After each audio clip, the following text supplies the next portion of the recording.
السلام علیکم، آپ سب کا خوش آمدید ہمارے یوٹیوب چینل سید اسلامک اسٹوڈیو میں۔ حضرت عبداللہ بن عمر رضی اللہ تعالیٰ عنہ فرماتے ہیں کہ میں نواحِ بدر میں جا رہا تھا کہ اچانک ایک قبر کی گڑھے سے ایک مردہ نکلا جس کی گردن میں زنجیر تھی۔ اس نے مجھے آواز دیکھ کر کہا، اے عبداللہ مجھے پانی پلا۔ اسی گڑھے سے ایک اور شخص برآمد ہوا، اس کے ہاتھ میں کوڑا تھا۔ اس نے مجھے پکار کر کہا، اے عبداللہ اسے پانی نہ پلایا، یہ کافر ہے۔ پھر اسی کوڑا مارتا رہا یہاں تک کہ وہ اپنے گڑھے کی طرف واپس لوٹ گیا۔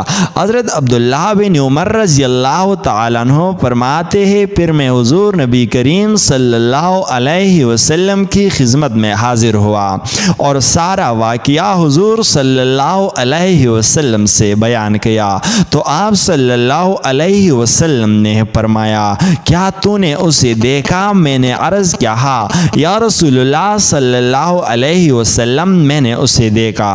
حضور صلی اللہ علیہ وسلم نے فرمایا، وہ اللہ کا دشمن ابو جہل تھا اور وہ اس کا عذاب تھا جو اسے قیامت تک ہوتا رہے گا۔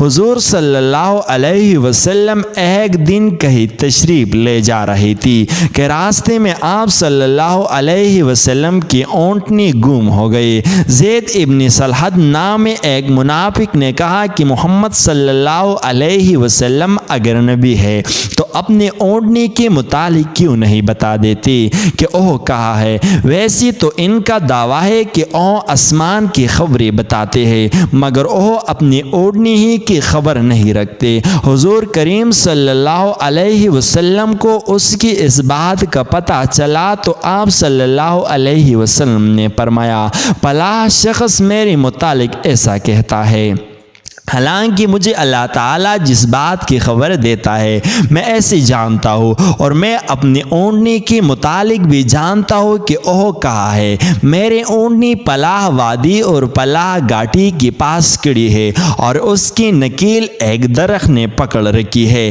یعنی اس کی نکیل ایک درخت سے اٹکی ہوئی ہے اور اونٹنی وہی کھڑی ہے، جاؤ اسے وہاں سے لے آؤ۔ چنانچہ صحابہ کرام گئی اور اونٹنی کو وہاں کھڑے پایا اور اسے لے آئے۔ جنگ فارس میں ایک قلعہ کو مسلمان گھیر لیا اور مجوسی اس کے اندر محصور ہو گئی۔ اس قلعہ میں ایک حسین عورت تھی۔ اس عورت نے مسلمانوں کے لشکر میں ایک حسین مسلمان کو دیکھا اور اس عورت نے اپنا ایک قاصد بھیجا تاکہ وہ اس مسلمان کو اس عورت کے پاس لے آئے۔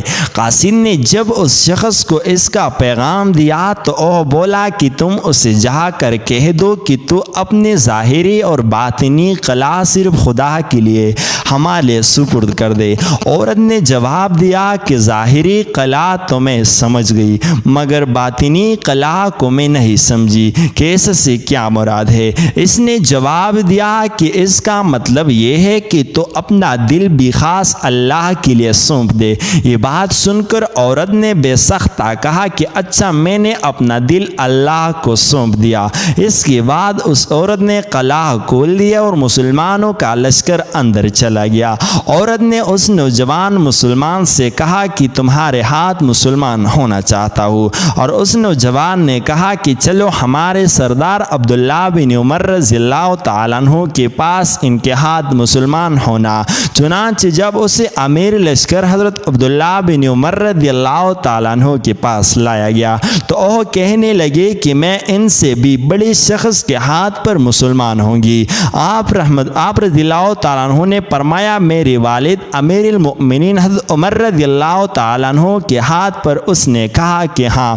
چنانچہ اسے حضرت عمر رضی اللہ تعالیٰ عنہ کے پاس لے آئے تو اس نے حضرت عمر رضی اللہ تعالیٰ عنہ سے بھی یہی کہا کہ میں آپ سے بھی بڑے شخص کے ہاتھ پر مسلمان ہوں گی۔ عمر رضی اللہ تعالیٰ عنہ نے فرمایا، اسے حضور صلی اللہ علیہ وسلم کی قبر انوار پر لے چلو۔ چنانچہ اسے روضہ انور کے پاس لایا گیا۔ اس عورت نے جو نہیں قبر انوار کو دیکھا، کلمہ شہادت پڑھ کر اسی وقت جان دے دی۔